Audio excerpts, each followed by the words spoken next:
So this is a biggie and something that I think that when we first get into using technology in the classroom, it's easy to be naive to understanding that the tech environment and students in a digital space is a second space that teachers will need to monitor.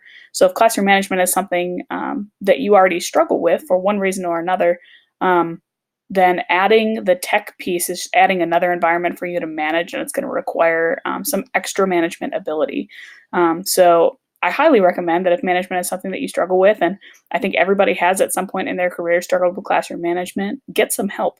Ask some people who are doing it well to give you some pointers and to give you some strategies before you attempt to monitor a second space. But when you are ready to monitor that tech space, the best thing that you can do is get access to students' screens visually. And it may not be as hard to do that as you think if you consider where students might be working on their devices and how you can arrange your room so that you could see most of the student devices in the room sort of out of the corner of your eye. Um, Another thing that you can do is if your students had input in the expectations, they can also help monitor each other and remind each other to be on task and seeing the right things. And you can do periodic check ins and make it a fun thing um, and make it something that students want to be held accountable for.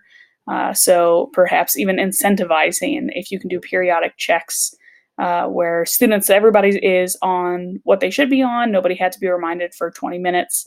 Then our class can maybe pick a resource that they would like to use for their next project or something like that. Um, Also, be realistic in your expectations and recognize that every person, whether it's a student in your class or you personally or even other adults, everybody has screen endurance.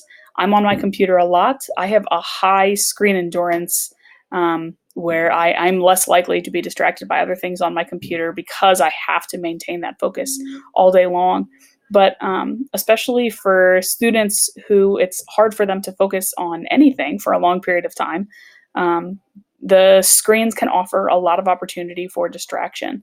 And so setting students up to succeed where maybe they're only working on a screen for 5 to 10 minutes on a very pointed task is going to decrease the possibility that they're going to get distracted.